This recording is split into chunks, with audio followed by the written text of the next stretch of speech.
흥민이가 왜 멱살까지 잡았겠어요? 차두리 코치. 드디어 내부 실태 까발려버리자 정몽규 발표 번복 사퇴. 하극상의 주인공 이강인, 23. PSG는 과연 다음 대표팀에서 소집될 수 있을까? 이강인은 요르단전을 하루 앞두고 탁구를 즐겨 주장 손흥민과 충돌했다. 이 과정에서 손흥민의 오른쪽 중지가 탈구됐다. 대한축구협회가 빠르게 사실을 인정하면서 파장이 커졌다. 이강인이 이전부터 대표팀 고참들과 불화를 겪었다는 주장까지 나왔다. 일부 선수들이 이강인의 4강전 제외를 요청했지만 클린스만 감독은 무시했다. 유튜브에서 이를 뒷받침하는 영상이 네티즌들을 통해 공개돼 화제다. 중계화면과 달리 현장을 찾은 축구팬들이 직접 촬영한 영상이다. 4강전이 끝난 뒤 김민재가 돌아다니며 동료들과 악수를 나눴다. 그런데 이강인이 먼저 손을 내밀었지만 김민재가 무시하고 지나치는 모습이 영상에 잡혔다. 김민재는 황인범, 황희찬 등 다른 선수들과는 악수하며 수고했다는 메시지를 보냈다. 이강인이 팀에서 겉도는 장면은 또 있다. 호주와 8강전서 후반 추가 시간 0에서 1로 뒤진 상황에서 손흥민이 극적으로 페널티킥을 얻었다. 이때 영상 속에서 이강인이 공을 잡고 자기가 차겠다는 제스처를 먼저 취했다.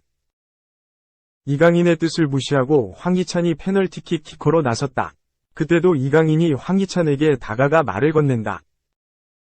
황희찬이 이강인이 돌아보며 말을 주고받았다. 손흥민이 중재에 나서 이강인을 밀었다. 결국 황희찬이 슈팅을 해서 동점골을 넣었다. 손흥민의 역전골까지 나오면서 2에서 1로 한국이 극적인 승리를 거뒀다. 물론 짧은 영상만으로 대표팀 내 분위기를 모두 파악할 수는 없다. 다만 이강인이 팀 내 베테랑 선수들과 불화를 겪었다는 정황이 더 힘을 얻고 있다. 일부 베테랑 선수들이 이강인이 소집된다면 국가대표 차출을 거부하겠다는 뜻까지 모은 것으로 알려졌다. 당장 한국은 3월 21일 서울에서 태국과 월드컵 예선을 치러야 한다. 만약 이강인이 소집된다면 다른 선수들이 차출을 거부하는 초유의 사태가 터질 수도 있다. 그 전까지 클린스만 전 감독의 후임자가 빠르게 나서 사태를 해결할 수 있을까? 시간이 없다. 2. 이강인 진심 어린 사과에 축구팬들 진정성 느껴져 응원합니다. 축구선수 이강인이 손흥민을 직접 찾아가 사과를 했다고 전하자 축구팬들의 응원이 쏟아지고 있다.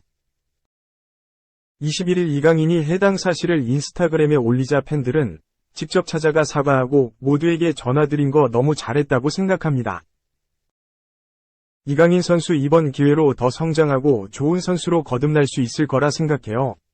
강인 선수를 응원하는 사람이 더 많다는 걸 잊지 마세요. 아직 23세 어린 선수예요. 우리 모두 실수와 잘못을 하고 살아갑니다.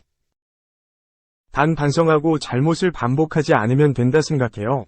이번 일로 배우고 성숙해질 거라 믿어요.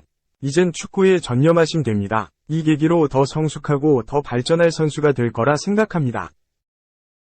국가대표팀 선수분들과 더욱 단합된 모습 기대하겠습니다.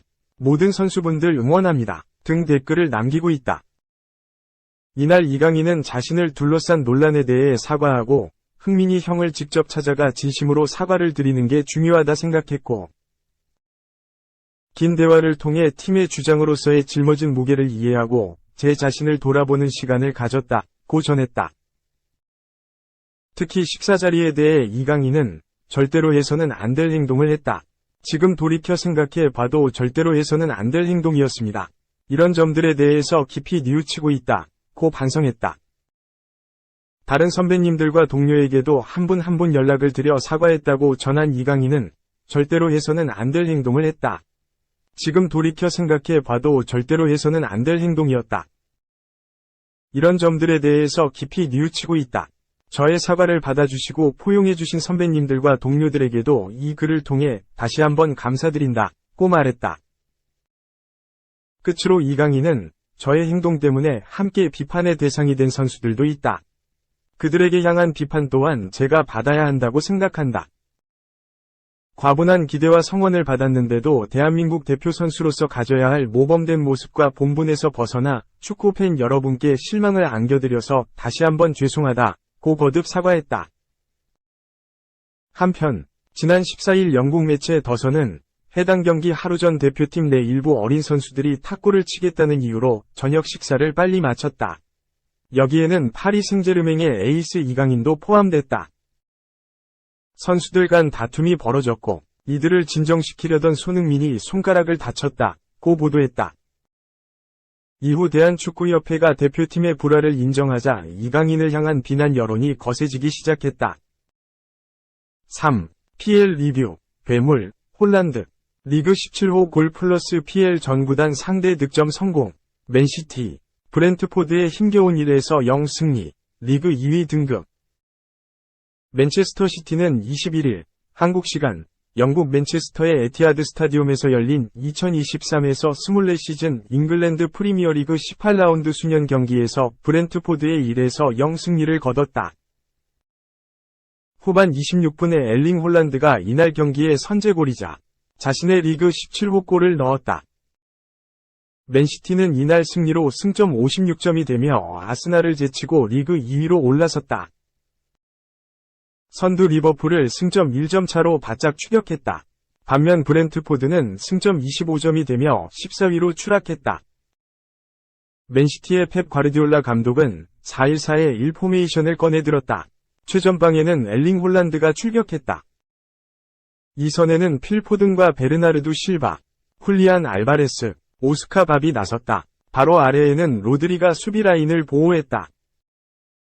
백사는 카일 워커와 존 스톤스, 후뱅 디아스, 마누엘 아칸지로 구성됐다. 골키퍼 장갑은 에데르송이 꼈다. 브렌트포드의 토마스 프랭크 감독은 3-5-2 이 포메이션을 맞섰다. 최전방 투톱은 아이반 토니와 요한의 위사가 나섰다. 중원은 비탈리 야넬트와 크리스티안 네르고르, 프랭크 오니에카로 구성됐다. 양쪽 윙백은 세르히오 레길론과 마스 웨르슬레우가 나섰다. 백삼는 벤미와 크리스토퍼 아예르, 마티아스 요르겐센으로 구성됐다. 골문은 마크 플래컨이 지켰다. 경기 시작 3분 만에 홀란드가 박스 오른쪽 부근에서 슈팅을 시도했다. 하지만 이 슈팅에는 제대로 힘이 실리지 않으며 골키퍼의 품에 안겼다. 홀란드는 계속해서 득점을 노렸다. 8분에는 왼쪽에서 올라온 크로스를 받아 골문 앞에서 헤더를 시도했지만 볼은 골문 위로 떴다. 2분 뒤 브렌트포드가 좋은 기회를 가졌다. 토니가 위사를 향해 날카로운 침투 패스를 시도했지만 스톤스가 이를 앞서 먼저 걷어내며 위기를 넘겼다. 다시 한번 브렌트포드가 기회를 잡았다. 이번에는 토니가 침투 패스를 받아 에데르송과 1대1 찬스를 맞이하는 듯 했지만 슈팅이 제대로 맞지 않으며 골키퍼 정면으로 향했다. 다시 맨시티가 경기를 주도했다. 맨시티는 브렌트포드의 박스 안에서 패스 게임을 시도했다. 로드리와 포든이 볼을 주고받으며 상대 수비를 흔들었고 이 과정에서 박스 앞에 있던 알바레스의 슈팅이 나왔다. 하지만 알바레스의 슈팅은 골문 위로 높이 떴다. 18분에는 토니가 강력한 오른발 프리킥을 시도했다. 이 프리킥은 맨시티의 골문 위로 떴다. 4분 뒤에는 토니가 상대 수비수를 잘 등진 뒤 달려들어오는 선수에게 볼을 내줬다. 하지만 맨시티 수비가 이를 잘 차단했다. 25분 맨시티가 코너킥을 얻어냈다. 킥이 올라왔고 잠시 문전 혼전 상황이 벌어졌다. 곧바로 세컨드볼이 알바레스에게 향했고 알바레스가 강력한 슈팅으로 연결했지만 골문을 크게 벗어났다. 이날 경기 내내 0점 조절이 잘 되지 않은 알바레스였다. 2분 뒤 알바레스는 또 슈팅했지만 이번에도 골문을 외면했다. 39분에는 맨시티가 이날 경기서 가장 좋은 찬스를 만들어냈다. 문전 혼전 상황 뒤 밥이 세컨드볼을 받았다. 그리고 상대 수비수 한 명을 제친 뒤 정확한 슈팅을 시도했다. 이 슈팅은 모든 선수를 지나쳐 골문 안으로 향했지만 최종 수비수였던 벤미가 골문 앞에서 슈팅을 막아냈다. 눈을 의심케 하는 엄청난 슈퍼 세이브였다. 브렌트포드는 벤미의 결정적인 수비 덕분에 위기를 넘겼다. 브렌트포드의 반격이 시작됐다. 오른쪽에서 올라온 크로스를 위사가 박스 안에서 헤더로 연결했다. 하지만 에데르송이 높이 뛰어오르며 볼을 잡아냈다. 1분 뒤 공격에 가담했던 디아스가 박스 안에서 강력한 오른발 슈팅을 시도했다. 이 슈팅은 플래컨이 안정적으로 막아냈다. 결국 두 팀의 전반전은 0에서 0 무승부로 끝났다. 후반 시작과 함께 브렌트포드가 역습 찬스를 맞이했다. 위사가 날카롭게 파고들었지만 맨시티의 수비 복귀가 빠르게 이뤄지며 기회가 무산됐다.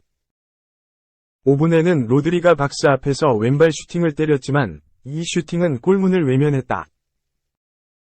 맨시티가 흔들렸다. 15분에는 프리킥을 얻어냈는데 실바가 허를 찌르는 패스를 연결했다. 하지만 호흡이 잘 맞지 않으며 볼은 어이없게 골라인 밖으로 나갔다. 맨시티가 계속해서 브렌트포드를 두드리는 경기 양상이 지속됐다. 하지만 맨시티는 쉽게 선제골을 만들어내지 못했다. 20분에는 홀란드의 팔에 가격당한 벤 미가 잠시 쓰러졌다. 22분 브렌트포드는 위사 대신 닐 무페이를 투입했다. 곧바로 무페이를 향한 야유가 쏟아졌다. 최근 무페이가 경기 도중 워커에게 가족에 대한 모욕을 했다는 보도가 나왔기 때문이었다. 23분에는 맨시티의 코너킥 상황에서 뒤로 흘러나온 볼을 실바가 잡았다. 그리고 실바가 곧바로 옆에 있던 포든에게 패스했다. 포든은 곧바로 다이렉트 왼발 슈팅을 시도했지만 골문 위로 높게 떴다. 26분 맨시티가 기다리던 선제골이 나왔다. 주인공은 홀란드였다. 브렌트포드가 많이 올라온 사이 맨시티가 빠르게 패스를 전개했고 홀란드가 최전방에서 이 볼을 받았다. 홀란드를 맡고 있던 유일한 수비수는 아예르였다. 그런데 아예르가 이 과정에서 어이없게 미끄러지며 홀란드는 단숨에 1대1 찬스를 맞이했다. 홀란드는 가볍게 왼발 슈팅으로 골망을 가르며 맨시티의 선제골을 안겼다. 본인의 이번 시즌 리그 17호 골이었다. 또한 홀란드는 이 골로 프리미어리그 전 구단 상대 득점이라는 새 역사를 썼다. 프리미어리그 무대에 발을 들인 지 고작 2년 만에 나온 성과였다. 그만큼 홀란드는 괴물 같은 득점력을 뽐내고 있다. 곧바로 브렌트포드가 반격에 나섰다. 토니가 박스 앞에서 강력한 오른발 슈팅을 시도했는데 이 슈팅마저 골문 위로 떴다. 브렌트포드는 아쉬운 기회를 놓쳤다. 35분에는 홀란드가 추가골을 넣는 듯했다. 박스 안으로 침투한 워커가 로드리의 로빙 패스를 받아 다이렉트로 골문 앞에 있던 홀란드에게 패스했다. 볼은 플래컨을 지나쳐 홀란드에게 향했고 홀란드는 머리로 빈 골문에 볼을 넣었다. 하지만 앞서 워커의 오프사이드가 선언되며 득점이 취소됐다. 선제골 이후 맨시티는 여유있게 볼을 돌렸다. 다급하지 않았다. 천천히 볼을 전개하며 브렌트포드를 다급하게 만들었다. 오랜 시간 동안 양팀의 별다른 기회가 나오지 않았다. 그러던 도중 포든이 순간적으로 박스 안으로 파고든 뒤 강력한 왼발 슈팅을 시도했다. 하지만 이 슈팅은 플래컨의 선방에 막혔다. 브렌트포드는 동점골을 위한 변화를 꾀했다. 르르슬레우와 오녜카 대신 사먼 고도스와 미켈 담스고르가 투입됐다.